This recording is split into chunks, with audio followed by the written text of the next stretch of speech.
Hai teman-teman. Pada video kali ini kita akan membahas mengenai topik penting dalam dunia kesehatan, yaitu mengenai analisis kebijakan kesehatan. Nah, kita akan belajar tentang apa sih itu kebijakan kesehatan, unsur-unsur, manfaatnya, jenis-jenis, sampai dengan langkah-langkah dalam melakukan analisis kebijakan kesehatan. Nah, apa sih itu kebijakan kesehatan? Kebijakan kesehatan itu adalah sekumpulan keputusan atau aturan yang dibuat oleh pemerintah atau lembaga terkait untuk meningkatkan kesehatan masyarakat. Kebijakan ini berperan penting dalam mengatur sistem kesehatan, memastikan akses layanan, dan mengatasi masalah kesehatan di masyarakat. Kebijakan kesehatan ini juga merujuk pada panduan atau instruksi yang dirancang untuk mengatur tindakan yang diperlukan dalam menjaga dan meningkatkan kesehatan masyarakat. Di Indonesia sendiri, kebijakan kesehatan nasional bertujuan untuk mencapai derajat kesehatan masyarakat yang setinggi-tingginya.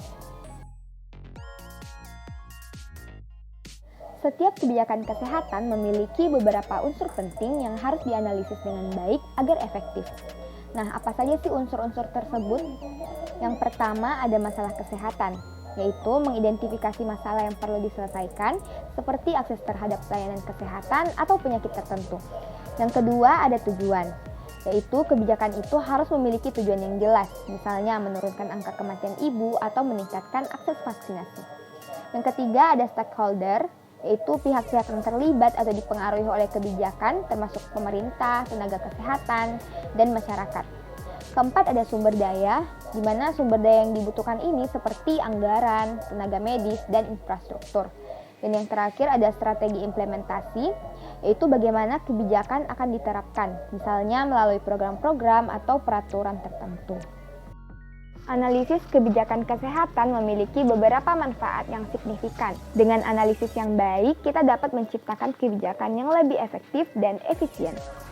Manfaat utama dari analisis kebijakan kesehatan antara lain, yang pertama ada peningkatan efektivitas, di mana membantu dalam merancang kebijakan yang tepat sasaran dan sesuai dengan kebutuhan masyarakat.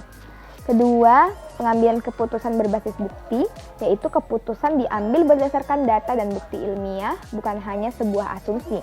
Yang ketiga, ada efisiensi penggunaan sumber daya, di mana mengurangi pemborosan dengan alokasi sumber daya yang lebih baik. Dan yang terakhir ada meningkatkan partisipasi publik, di mana melibatkan masyarakat dalam proses pengambilan keputusan. Berbagai jenis kebijakan kesehatan diterapkan untuk memenuhi kebutuhan yang berbeda-beda dalam sistem kesehatan.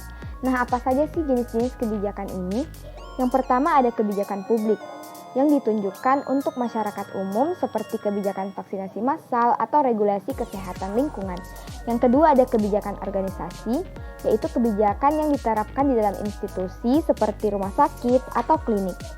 Yang ketiga ada kebijakan pembiayaan, yaitu mengatur bagaimana layanan kesehatan ini dibiayai, misalnya melalui asuransi kesehatan seperti BPJS. Dan yang terakhir ada kebijakan program, yaitu spesifik untuk program tertentu, misalnya program penanganan HIV atau AIDS atau gizi buruk. Untuk melakukan analisis kebijakan kesehatan yang baik, ada beberapa langkah yang harus diikuti. Yang pertama, mengidentifikasi masalah, yaitu menentukan isu kesehatan yang perlu ditangani seperti kurangnya layanan kesehatan di daerah terpencil.